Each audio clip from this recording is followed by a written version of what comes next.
أشهر وأنجح صعيدي في مصر شغال في المقاولات من صغره وبيلعب بالملايين لعب. اشترى خط موبايل ب120,000 جنيه وكلمته مسموعة ومحبوب من كل الناس عشان بيساعدهم ويحل مشاكلهم. مصاحب كبار الفنانين والمطربين وليه حكاية مع عمرو يوسف وكندا علوش. قصة رجل الأعمال طارق الغول تعالوا نشوف. في ناس بتوصل لنجاح خطوة خطوة وفي ناس من أول ما تبدأ تحط اسمها في مكان كبير. وحكايتنا النهاردة عن واحد من الأسماء اللي بقت معروفة جدا في الصعيد ومصر كلها، وهو رجل الأعمال طارق يحيى الغول. طارق الغول ابن محافظة أسيوط ومن عيلة ليها اسم وتاريخ، وهو ابن الأستاذ يحيى الغول مدير إدارة أوقاف أسيوط السابق، وده خلاه يتربى من صغره على الأصول والاحترام وتحمل المسؤولية. ومن وهو صغير كان عنده طموح مختلف وعقلية بتفكر لقدام، وده اللي خلاه ما يستناش الفرصة لكنه خلقها بنفسه. طارق بدأ مشواره في سن صغير جدا وابتدى من قلب أسيوط وسط ناسه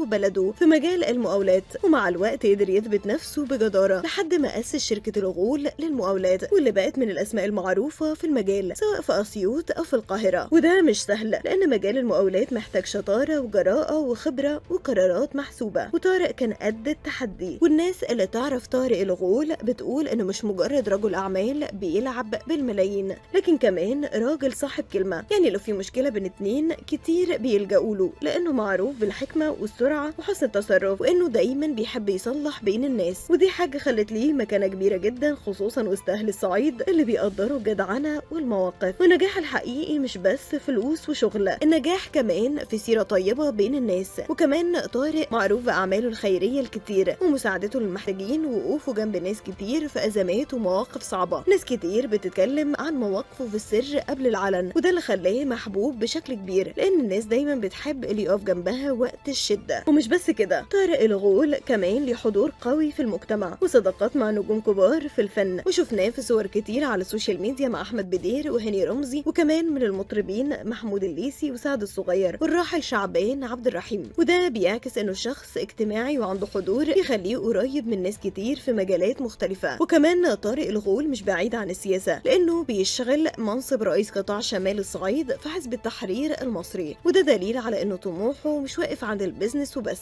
لكن كمان عنده رغبة يكون ليه دور في خدمة الناس بشكل أكبر. وناس كتير شايفاه انه عنده كاريزما وحضور ممكن يخلوه في يوم من الأيام يوصل لمجلس النواب أو مجلس الشيوخ. وطارق الغول دايما بيحب التميز، وده ظهر حتى في تفاصيل حياته زي قصة خط الموبايل المميز اللي اتكلم عنها ناس كتير، واللي كان سعر وقتها كبير جدا وصل ل120,000 جنيه وكان آخره 6 ستات. لكن رغم الجدل اللي ساعات بيحصل حوالين الشخصيات المشهورة، طارق كان دايما حريص يوضح الحقيقة، زي لما اتقال ان ليه علاقة بتسريب خبر القبض على الفنان عمرو يوسف وزوجته الفنانة كندا علوش، لكنه نفى الكلام ده بشكل واضح وطلب التحقق رسميا، وفعلا اتأكد انه ملوش اي علاقة بالموضوع. وفي النهاية طارق يحيى الغول نموذج لشاب صعيدي عرف يبدأ من بدري ويكبر بالحلم ويثبت نفسه بالشغل ويحافظ على أصله ويكسب حب الناس.